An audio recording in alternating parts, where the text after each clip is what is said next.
বছরের প্রথম দিনটায় সবার মঙ্গল কামনা, সবাইকে শুভেচ্ছা জানানো, এটা বাঙালির রীতি। আমাদের হাউসটাকে, কমপ্লেক্সটাকে যে মাথায় করে রাখে সেই সুব্রতকে এবার পয়লা বৈশাখে এই জামাটা আমরা দিয়েছি। এই ছোট্ট উপহার পেয়ে ও যে কি খুশি কি বলবো।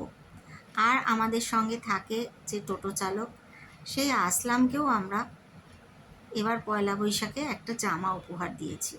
দুজনেই পয়লা বৈশাখের দিন সেটা পড়েছে দেখে মন ভরে গেল। ওই যে আগে বলেছিলাম কতজনকে কত উপহার দিই, তারা তো মনেই রাখে না। যাই হোক, আমরা যাচ্ছিলাম আদ্যা মায়ের মন্দিরে। প্রতিবার পয়লা বৈশাখে চেষ্টা করি বাবা মার কাছে থাকতে। এবার বাবা মার কাছ থেকে অনেকটা দূরে আছি, মনটা ভালো লাগছিল না। সন্ধেবেলায় বলেই রেখেছিলাম কর্তাকে, আমাকে একটু মায়ের মন্দিরে নিয়ে যেও, একটু পুজো দেব। সেই মতোই চলে গেছিলাম আমাদের বোলপুর আদ্যাপীঠের শাখায়, যেটা আমাদের দক্ষিণেশ্বরে আছে আদ্যাপীঠ, তারই এটা শাখা, সেই আদ্যা মায়ের মন্দিরে। এই মন্দিরে অনেকবার এসেছি আমরা। হিয়া অনেক ছোট থেকেই আসছে, এত ভালো লাগে এই মন্দিরে আসতে, এবং এই পরিবেশ এত সুন্দর যে না মানে দেখলে বোঝা যায় না, না এসে বসতে হবে, দেখতে হবে, তাহলেই সেই উপলব্ধিটা আসে। মায়ের মূর্তিটা দেখালাম তোমাদের সবাইকে। সুন্দর আরতি হচ্ছিল, পুজো হচ্ছিল, অনেক মানুষজন ছিল সন্ধেবেলাটায়।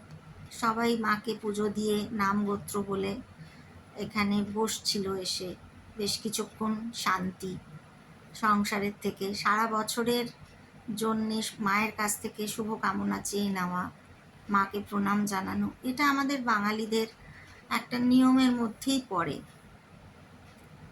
কলকাতায় থাকলে কাছাকাছি যে মন্দির সেখানেই যাই। আমি যেতে না পারলেও কর্তা যায়। ইংরেজি বছরের শুরুতে দক্ষিণেশ্বরে গিয়ে মায়ের মন্দিরে পুজো দিয়ে কর্তা আমাদের জন্যে নিয়ে এসেছিল ক্যালেন্ডার। সেই ক্যালেন্ডার কলকাতার বাড়িতেও টাঙানো আছে, আর বোলপুরে আসার পর এই বাড়িতেও আমি আর একটা ক্যালেন্ডার টাঙিয়ে রেখেছি। আর এখানে আদ্যা মায়ের মন্দির, সেখানে আমরা গিয়ে পুজো দিলাম সেদিনকে। পূজারি খুব সুন্দর করে আমাদের নাম গোত্র ধরে পুজো পাঠ করে দিলেন, মন ভরে গেল। আমরা বেশ অনেকক্ষণ বসেছিলাম এই মন্দিরের চাতালে। সবাই ওখানে আরও সবাই বসেছিলেন, ছোটরা খেলা করছিল, আর সবাই একে একে পুজো দিয়ে যাচ্ছিল। সুন্দর কাটলো সন্ধেটা সেদিন।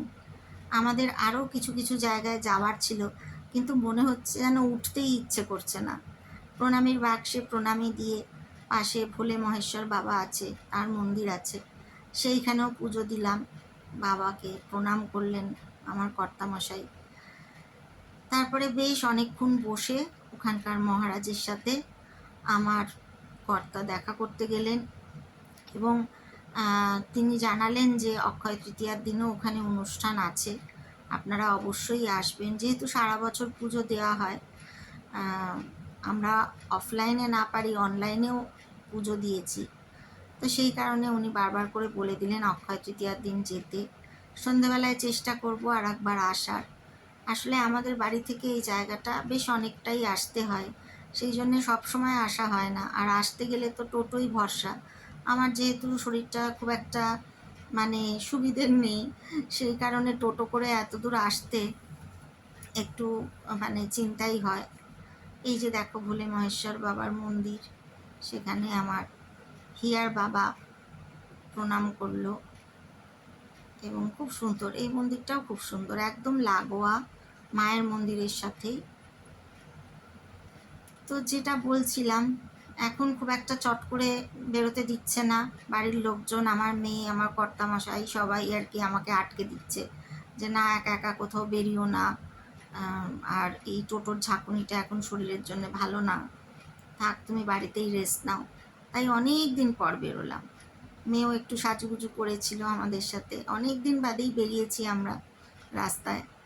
নববর্ষের দিন কি আর ঘরে বসে থাকতে মন ভালো লাগে?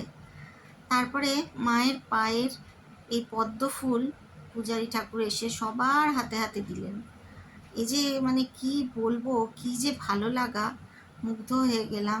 মানে এটা আমাদের কাছে মায়ের আশীর্বাদ। মা বাবার জন্য একটা পদ্ম ফুল তুলে রেখেছি, বাবা মার ওখানে গেলে বাবা মাকে দেব। আর আমাদেরও একটা পদ্ম ফুল নিয়ে ঠাকুরের আসনে রাখবো।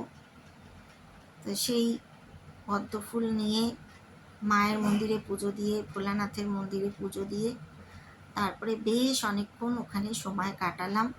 তোমরা যারা বোলপুরে আসবে, শান্তিনিকেতনে আসবে, যে কোনো টোটোওয়ালাকে বললেই তারা নিয়ে আসবে এই আদ্যাপীঠের মন্দিরে।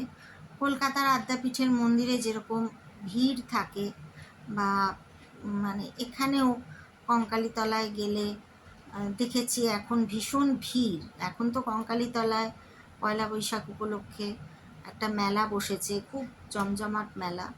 কিন্তু আমাদের না ভিড়ভাট্টার মধ্যে বেশি গিয়ে মানে ভালো লাগে না, কীরকম যেন শরীরে অস্বস্তি হয়, দম বন্ধ হয়ে যায়। বয়স হচ্ছে তো এখন আর ওই ভিড়ভাট্টায় যেতে ভালো লাগে না। এই মন্দিরটা পাড়ার মধ্যে বেশ ফাঁকায় ফাঁকায়।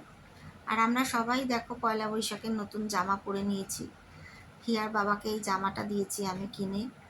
আমার জামা আর হিয়ার জামা দুটোই রিউর কাছ থেকে কেনা আর কি, রিউর দোকান থেকে। তো সেগুলোই পরে নিয়েছিলাম। অন্যান্যবার শাড়ি টাড়ি পরি, এবার আর ইচ্ছে করলো না শাড়ি পরার, কারণ গরমটাও প্রচণ্ড পড়েছিল। এখানে কীরকম গরমটা, এখানের গরমে না ঘাম হচ্ছে না। কলকাতায় যেমন একেবারে ঘেমে গলদঘর্ম হয়ে যায় সবাই, কিন্তু এখানে খুব একটা ঘাম হয় না। কিন্তু ভেতর থেকে না একটা শুকনো, মানে মনে হয় যেন ড্রাই হয়ে যাচ্ছে শরীরটা, গলাটা একদম টানছে। প্রচুর জল খাচ্ছি, তবুও মনে হচ্ছে যেন যে কীরকম একটা শুকনো শুকনো ভাব। তারপর পুজো সেরে চলে এসছিলাম বাড়িতে। এই যে আমাদের আসলাম ভাইও পড়েছে আমাদের দেওয়া, হিয়ার দেওয়া জামা উপহারে। কেমন লাগলো এখানকার আদ্যাপীঠের মন্দির জানিও। বাড়ি আসার পর দেখলাম ভীষণ হাওয়া দিচ্ছে, তখন বারান্দায় বসে থাকতে খুব ভালো লাগছিল। অবশ্য মন্দির থেকে আমরা আরও 2 জায়গায় গেছিলাম, সেটার গল্প বলছি পরের ব্লগে। আজকের মতো শুভরাত্রি, টাটা।